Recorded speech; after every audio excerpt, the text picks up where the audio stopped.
이번 시간에는 제공되는 개발 도구를 활용해서 함께 프로그램 화면을 만들어 보려고 하는데요. 여러분들이 무작정 처음부터 만들려면 어떤 것부터 시작을 해야 하나 하는 그런 걱정이 앞설 수도 있잖아요. 그래서 저와 함께 직접 화면을 구성하고 따라해 가면서 이 개발의 감을 익히는 시간으로 생각하면 될 것 같습니다. 그럼 화면을 보면서 함께 하도록 하겠습니다. 앞서 어떤 아톰들이 있는지 알아봤으니까 이번에는 아톰들을 활용해서 여러분들이 프로그램을 직접 만들어 보는 시간을 가져보려고 합니다. 자, 여러분들이 일단 어떤 프로그램을 만들든지 어떤 화면을 어떻게 구성을 할 건지 간단한 스케치를 머릿속에 구상을 해두는 게 좋을 것 같아요. 그래서 오늘 이 시간에는 여러분들이 직접 일상생활에서 사용할 만한 프로그램으로 제가 미리 화면을 구상을 해봤습니다. 오늘 함께 만들어 볼 프로그램은 회원정보관리, 바로 이 화면입니다. 자, 이 프로그램을 가지고 학생들이라면 동아리 모임이라던가 아니면 일반인이나 직장인들은 동호회, 모임 등에 접목시켜서 사용을 하실 수가 있겠죠. 자, 그러면 백문이 불여일견 직접 만들어 보도록 하겠습니다. 자, 지금 이 화면은 좀 닫을게요. 항목들과 이제 그 화면들을 잘 생각을 해 두시고 파일에서 실제 개발할 그 화면을 열어주는 겁니다. 새로 만들기를 선택을 하게 되면 여러 가지 빈 페이지에서부터 템플릿도 제공되고 있는데, 물론 템플릿으로 개발을 하는 것도 아주 쉽고 빠르게 개발을 하실 수도 있지만 여러분들은 이제 처음 개발을 해보는 거잖아요. 그래서 아톰의 감을 익히기 위해서 빈 페이지에 화면을 하나 열어보도록 하겠습니다. 자, 여기 하얀색 도화지처럼 빈 페이지가 하나 보여지고 있습니다. 지금 보시는 이 빈 페이지가 여러분들이 실제 개발할 그 화면이라고 볼 수 있습니다. 자, 그러면 아까 회원정보관리 그 화면에 대해서 한번 같이 만들어보는 시간을 가져본다라고 했으니까 직접 여기에 제목도 입력을 해주고 화면을 구성을 해봐야 되겠죠. 자, 가장 먼저 제목 부분을 입력을 해줘야 될 겁니다. 디자인 도구 아래에 보면 사각형 그리기라는 아이템 보여지고 있죠. 이 화면에 그대로 옮겨오게 되면 지금 사각형이란 UI로 보여지게 됩니다. 마찬가지로 글자가 들어갈 그 길이를 생각해가면서 화면을 늘려주고 줄여주고 그 위치도 변경을 해주실 수가 있습니다. 자, 회원정보관리라는 제목을 한번 다 같이 입력을 해보도록 할게요. 정보관리. 그리고 글자의 크기라던가 색상을 변경을 하는 거는 여러분들이 직접 화면을 보면서 붉게 한다던가 배경 색상을 변경을 한다던가 하는 것도 제공되고 있는 이 툴바에서 사용을 하실 수가 있습니다. 이렇게 사용을 하게 되면 좀 더 쉽게 입력을 하실 수가 있겠죠. 글자 색상도 바꿔주실 수가 있고, 그 다음에 여기에는 사각형의 선을 좀 없애야 되겠다, 테두리가 없어진 걸 보실 수가 있습니다. 그 다음 각각 관리할 항목들이 있었습니다. 어떤 회원을 관리를 한다라고 했을 때 이름이라던가 주소라던가 아까 사진 정보도 있었고요. 그런 것들을 이제 다시 한번 구성을 해보도록 할게요. 마찬가지로 디자인 도구 아래 사각형 그리기라는 아톰을 활용을 해보도록 하겠습니다. 그리고 마우스로 그 길이를 지정을 해줄 수도 있지만 Shift 키를 누르고 방향 키를 눌러주게 되면 해당 객체가 이렇게 크기별로 늘어나는 걸 보실 수가 있습니다. 그 다음에 관리할 항목들을 제가 한번 지정을 해주도록 할게요. 처음 보신 화면 기억나시죠? 가장 먼저 회원 번호가 있었죠. 그리고 일일이 이제 이 아톰을 가지고 화면에 구성을 하는 것도 좋은 방법이긴 하지만 서로 다른 그 모양이기 때문에 또 한 번에 정렬도 해줘야 되고 크기도 맞춰야 되잖아요. 그렇게 사용한다, 아니면 여러분들이 제대로 이제 복사를 한다라는 거는 Ctrl C에 Ctrl V 붙여넣기 이렇게 많이 사용하셨습니다. 자, 이렇게 사용을 하게 되면 일일이 또 다시 한번 간격을 줘야 되겠죠. 굉장히 불편합니다. 그래서 저희 엠비즈 메이커에서는 해당 객체를 같은 모양을 간격을 주면서 복사를 하실 수가 있어요. Alt를 누르고 방향키를 눌러주게 되면 이렇게 같은 객체가 동일한 간격으로 복사돼서 나열되는 것을 확인을 하실 수가 있죠.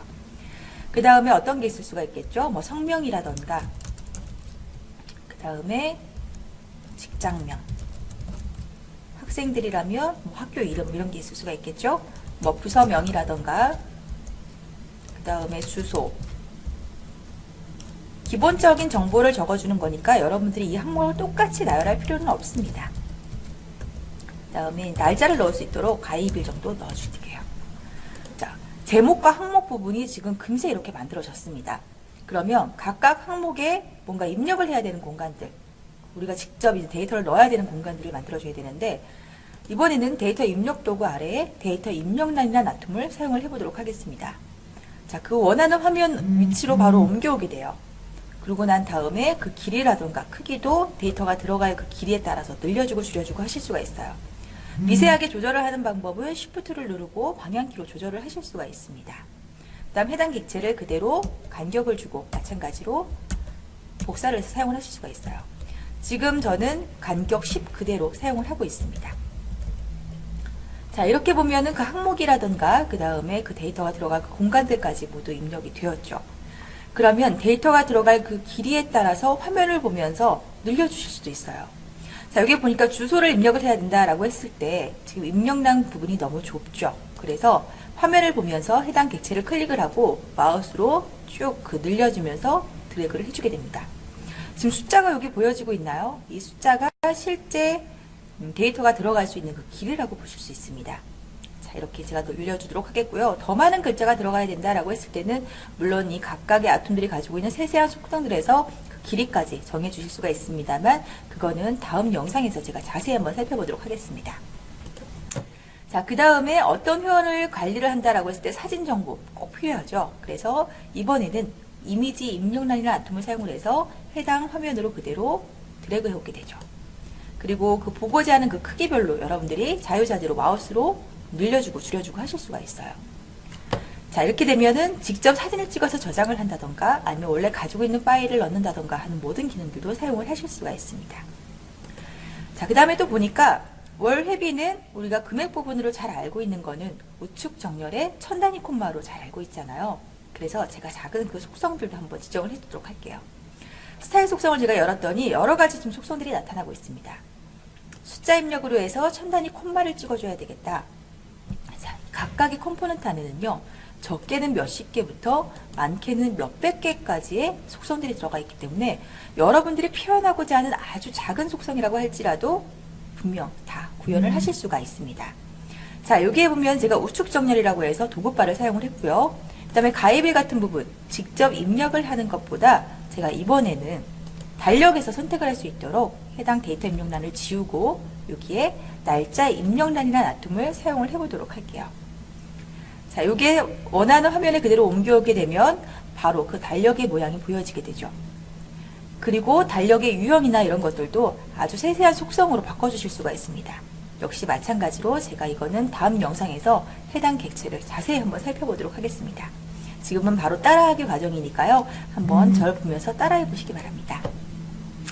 자, 만약에 이렇게 원하는 화면이 만들어졌다. 그러면 데이터를 넣는다던가 삭제를 한다던가 하는 그런 이벤트들도 필요하겠죠.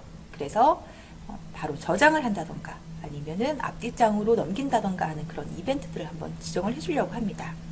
가장 먼저 데이터가 들어갔을 때 저장을 해야 되겠다. 그럼 제공되고 있는 그 이벤트 설정 도구 아래 기능 버튼이라고 나타나 있습니다.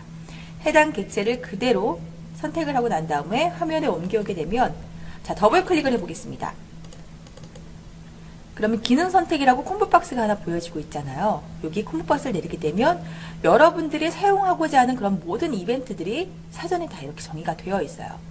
자, 데이터를 넣었을 때 저장을 해야 되겠다. 저장을 눌러주게 되면 해당 객체가 바로 저장으로 변경이 되는 걸 확인을 하실 수가 있겠죠. 바로 이제 Alt키를 눌러 방향키를 누르게 되면 하나 객체가 또 똑같이 복사가 되게 됩니다. 자, 다시 더블 클릭을 하게 되면 마찬가지로 기능 선택 부분이 나타나게 되죠. 데이터를 삭제를 해야 되겠다. 여러분이 실제로 표현하고자 하는 그런 이벤트들을 한꺼번에 설정을 해주실 수가 있습니다. 말씀드리는 사이에 제가 두 가지를 한꺼번에 복사를 해서 Alt 방향키로 두 가지의 객체를 한꺼번에 열어봤습니다. 이번에는 데이터가 많을 경우에 앞장과 뒷장으로 넘겨볼 수 있도록 앞장과 뒷장 버튼까지 한번 만들어 보도록 하겠습니다. 자, 이렇게 되면은 원하는 그 기능 버튼까지도 모두 구성이 되었는데요. 직접 만들면서 몇 가지 되지 않는 그런 아톰들을 가지고 간단한 화면을 먼저 이렇게 만들어 봤습니다. 여러분들 만들면서 뭐 어렵진 않으셨죠? 4가지의 속성을 사용을 했나요? 그래서 직접 만들어 보면서 한번 따라해 보기도 하고 그 다음에 서로 다른 그 항목들을 지정을 해줘 가면서 각자 본인에게 맞는 그런 화면들을 한번 만들어 보는 것도 괜찮을 것 같습니다. 자, 지금까지 아톰들을 활용해서 회원정보 관리 프로그램의 화면을 구성을 하는 걸 배웠고요. 다음 시간에는 이 회원정보 관리 프로그램을 가지고 실제 데이터도 넣어보고 데이터베이스를 생성하는 과정을 한번 배워보도록 하겠습니다.